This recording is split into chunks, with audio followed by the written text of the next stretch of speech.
we have the Harappan pottery, we have the PGW, we have the NBPW, and OCP also comes around that time, which they connect with Mahabharata period. And then we have the Roman pottery comes in. So we have a pottery tradition that has a chronology. We have a literary tradition that has a chronology. We have the coins and epigraphy, and then architecture, sculpture. All of them have parallel shoots of chronology. They are never coming into one place. And that is the biggest problem. That is the estrangement of history and archaeology.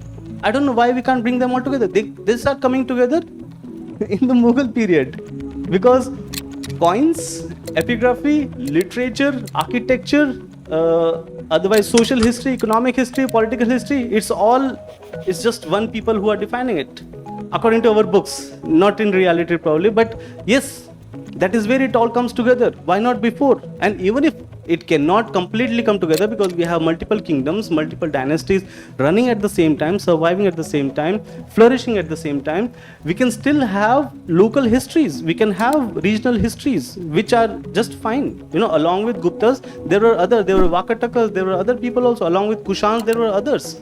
So we can have that. We don't need to see that, we can only, what we are trying to do is one chapter of history. We are trying to push in everything, so that they can have a taste of that period. But that period is so vast. You have in the books ancient period, that whatever limited X number of pages, medieval period, almost the same number of X number of pages, then the modern period, same number of X pages. The modern period is 200, 300 years, maximum 400.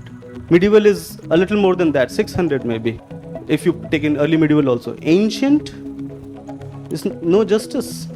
You're taking thousands of years into the same X number of pages. It's impossible. There's so much injustice to it. I'll come to some examples how we can understand the Vedic period a little better. Just a few examples, I'll come to that. And then again, we have this identity crisis. We have the fear of losing legacy. When we talk of the Sangam age and Keeladi, that's the new thing that is happening. And I don't, I'll confess, I'm not an expert on Sangam literature, but because we have that estrangement, we are not able to capture the real evidence for Sangam literature into the Keeladi excavation evidence. The material evidence is not speaking anything that should tally directly with the Sangam literature. Now, just because Keeladi is also in Madurai and Sangam literature, the last Sangam was in Madurai, does not mean it is the same place. Like Kurukshetra is one place, Pipali, where you have even Bhishma Pitama's, that one tank where the Ganga was brought in, all of that is at one place. And then you have Karnal, you might have heard of a place called Karnal, which is almost, 40-50 kilometers away from Kurukshetra. That is where we have a Karna Tal there, where Karna used to go and give oblations to Surya in the morning, and that is where his Kavach and Kundal were taken away. Now, he was not driving down his chariot 40 kilometers away just to give oblations. Definitely, he would have found some pond nearby or some river. There were rivers flowing. Surya is there everywhere. You have small pokhar type of things everywhere. In Haryana, you call it jod. So now it's used for buffaloes, but he could have used those. So we need to bring it all together in a sensible manner. We need to bring it together when it's matching. We can't force it down. So that is what I feel.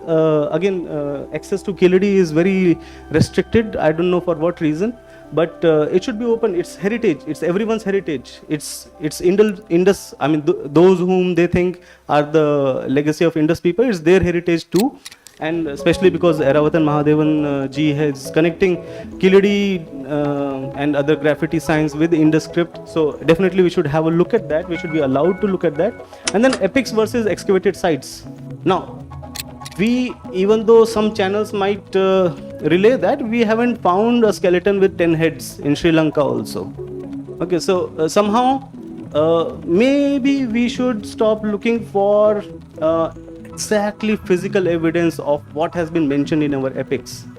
There's no point. We should stop looking for even fantasizing about Pushpak Viman. It has always been symbolic, not just for us, for all the ancient cultures. So it's not just us who were seeing symbolic things as very important metaphors which could be connected to something physical. Of course, imagination played a great role. We should be able to dissect that a little and have our part as history.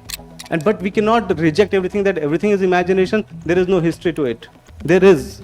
And unless we start including philosophy, psychology into the criteria of what can history be, we will not be able to even understand any of the epics, including the Greek epics.